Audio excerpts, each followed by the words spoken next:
Galveston Island. Tide. All right. So that we'll talk about that in a little bit when we can see a little better. But that is the San Luis Pass, and that is a tidal inlet. All right. So the tides are keeping that open, back and forth. Okay. And so and that's why I was saying that got the ebb tide delta, which goes when the tide is ebbing, it brings sand out and forms the delta through there. And then you got the flood tide delta, which is bringing when the tides are flooding in and is bringing sand in there and then distributing out through there. So we'll walk over there and we'll talk about it a bit more. So yeah, that's fine. Yeah. So but what we're gonna do first as we walk our way over there is this is one of the few places on this coast that has been left alone more, not totally, but you can see some dunes here. So we actually have aeolian features here. So let's go look at the poster that all right, so we're dealing here now with dune features and aeolian features, which is the dominant energy of this system is what? Wind, yeah. Wind can only pick up a certain grain size. It can pick up to medium-sized grain. After that, it can't really pick up anything more than that, but it can pick up to medium-sized grain. We don't have medium-sized grain here that much, so it can pick up most everything except for the big shells, right? So it can form little things, form dunes. Now, this is where, just a side note, this is where some sedimentologists, it depends upon how you grew up in sedimentology. I grew up with ripples, and so to me, dunes are really big ripples, right? Because it's all the same features, it's the same thing. You got wind coming up, you know, on the low slope, and then on the steep slope, it falls down, and that's, you know, and you got the stoss side, the lee side, all that stuff is, so the shape and the dynamics are still the same as ripples, what we saw on in fluvial settings. Basically almost, well, one way, and even in the wave it's just two unidirectional directions, one going in, one going out, and then that makes a symmetrical ripple, but each one of those can make this asymmetrical ripple. But then to the other side that grew up on dunes, and then everything is a dune, and so a ripple is just a really small dune. So it depends which way you go. We all mean the same thing, all right? So it's all just unidirectional flow. In this case, it's wind, and it is pushing on in a dominant direction, pushing up on the low side and then falling down. Now, dunes have kind of neat things. They have avalanche deposits and sort of things, and hopefully when we walk through here, we can actually cause some avalanche deposits, and they're individual grains that fall each individually because there's nothing keeping them together. And so you got grain flow and other things like that keep the dune moving along. It's not quite windy enough but sometimes this, you know, they kind of roll up through here and then it comes off the top and then falls down. So you got grain fall coming on the side of these things, making this slope here. But we don't quite have enough wind here today to move that as well. The other thing we won't see too much moving because there's so much water saturation that only the light stuff is dry that the wind can move. If it's saturated with water, and if there's water in between the sand grains, then if the wind can't pick it up, it kind of sticks it together. What we see here at the San Luis Pass, so here is the pass itself going on. This is the dune field. So we got a pretty wide area, which is a little bit different as well, a little bit wider beach. But again, as you go through time, so 2006, I got the dates wrong. That might be older. Anyway, as you go through time, you can see even after Hurricane Ike, it changes a little bit, but not too much. But you can see that sometime around 2014, you had some of these larger dunes back here where we're doing. Up in here, you only get these little small dunes, but these bigger dunes kind of got established, and then they got vegetated, and now they're sticking around. So these are pretty young dunes, and you can see that most of the modification onto them is people driving through them, even though they're technically, legally not supposed to drive on dunes. But in Texas, the beach is pretty much the only place you can take your four-wheel drive, souped up Jeep, and so that's what they do. So, because there's no private land, there's all private land in Texas, no BLM land, there's no anything that you can get out there and do four-wheel drive trails, so they take it to the beach. So you can see that back here we got some more vegetated dunes.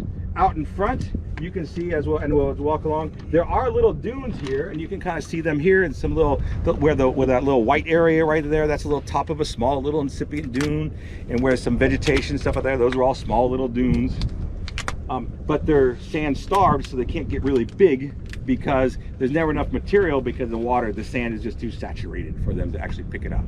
But it still has all the hallmarks, and so hopefully we can see some little barking dunes moving along. We can see some things. So as we walk along, so what we'll do is we'll walk along through the larger dune fields, and then we'll kind of walk through the wider beach area through here and see what we can see, and we'll go out to the inlet. But as we go through here, you can see how the wind is moving around. And again, so we have the energy of a system is wind, so it can only move at certain grain sizes. The other influence is topography. Here it's not the topography that the water is going over, the seafloor is going over, but it's what the wind is going around. And so you will see as the wind goes around something, around some vegetation or something, it changes the direction, and you will see those ripples. You'll see those that the wind ripples form, and it changes as well. So topography even through here, and then sediment supply. We're a little bit starved because it's the sand is not being allowed to dry out to actually form bigger and bigger dunes. So all the elements are here that we're looking for. There is a couple places that possibly we could see in here from these guys ripping through, and they cut the side of a dune. So what is one of the hallmark sedimentary structures that we should expect in dunes? Anybody remember from sedimentology days? The force-setting beds. Well, foresets or cross bedding. Yeah. Some sort of cross bedding, right? We might see some here, and it's really difficult to see cross bedding here because it's very difficult to see cross bedding when it's all the same grain size.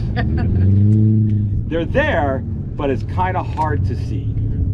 And actually, sometimes you see it best when it's expressed actually in flat. When one of these little dunes is taken off, you actually see some little inclined bedding in there, and that's some of the foresets. That's some of the cross bedding and stuff through there. So grab some water, do a little bit of sunscreen if you want it, and then we'll take a walk through the dunes. We can always see a little bit of all these different ripples. So these are ripples, same thing as we saw at Brazos River, but unidirectional flow, all this sort of stuff, but very different energy. But it's still, if you look on here, you can still see some grain size differences. You can still see where as we go along, you'll see where the shell hash is a little bit coarser grain, can't make it up the top, and so it's kind of sitting in the trough behind, or up on trying to make it up the low slope, but doesn't get over to the top. So yeah. So lots of small scale features happening. Ooh, flowers out there. Dunes on dunes. Yeah, well, then ripples on top of ripples.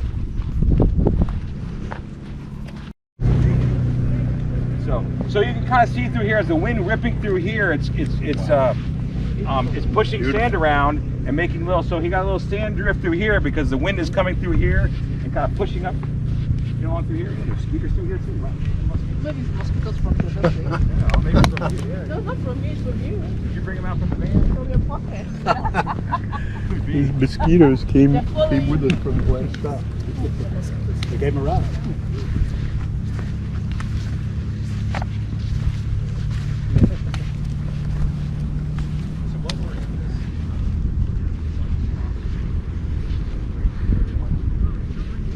Stephanie, can you walk over here, please? No. So those guys get like little figure. Little geckos running along through here. So you see a lot of those things. That's a chupacabra, man. Come on. You can also tell that you can tell the direction from the wind from these features here. Can you see how? Yeah, it's coming from. The shadow. Which way is the wind going? Yeah, it's coming towards me because this is blocking the wind, and so there's a little eddy behind it, and it's slowing down the energy, and so it's depositing right behind it in a little cone. So that is a flow indicator, and it happens in streams too. So all these small scale features can help you figure out what's going on. Just snake-like. Little snake, but still snake-like.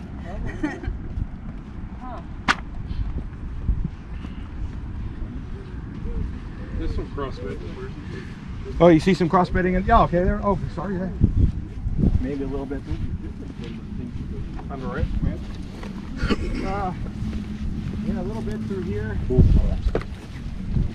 You always have to. So what's this one? Yeah.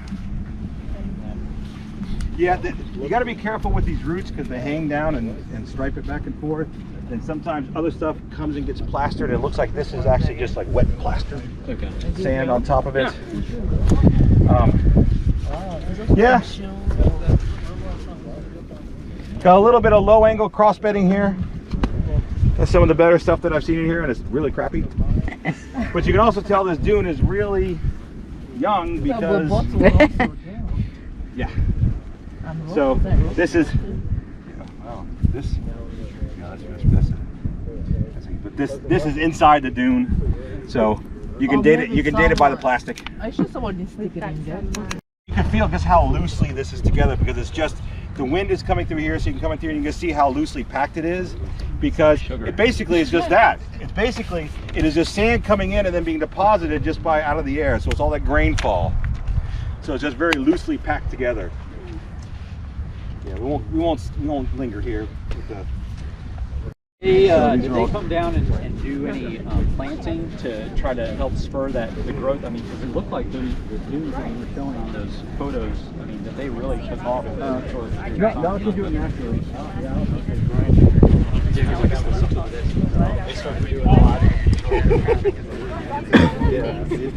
Wet and moist, and even just a slight little moisture on the surface makes some things. But if you, oh yeah, see, it's too wet. Oh, there we go. So now nothing's gonna happen. Usually you can make the whole thing kind of fall down in these oversteepened slopes. There's a steep one. Is there? High over there, right around. Yeah, but this these are too wet. You need that really loose. What we just saw that really windblown kind of stuff going on. It's a little too wet. You know, this is a little darker and it gets a little lighter as the water is going down, but there's still a lot of moisture in these things. Is that because of the rain last week? Yeah, I think so. Yeah. How big is the dune? But then also that. So, well, yeah, I can start a little one here. Let me. Let's get everybody come around on this side, and you can kind of see a very, very, very small avalanche deposit. So it's individual grains are moving down, right? So when I grain is a grain fall. So that's an avalanche deposit on the front of the dune, and you can see how it kind of surges and goes, and now it's kind of going off to the side, and then eventually it stops. But we can start here.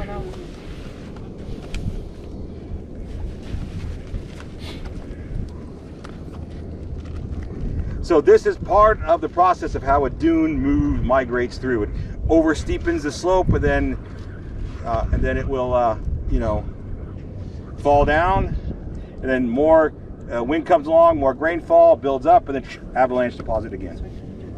So I think I might be able to get another one here. Oh, just a little bit, not quite steep enough there. Keep going this way. Still over and over. So each individual grain is moving down until it all just stops. There we go. So, all right, not quite extravagant, but you got the idea. You kind of got the idea. So this is how dunes. This is one of the mechanisms how dune moves across, and then you can see how it makes a deposit, right? And then the next one comes in, another 4 sets. And that's how it migrates, and that's what's being preserved as it goes. These angles are being preserved as it goes along, until the dune moves across, and then erodes its own deposits.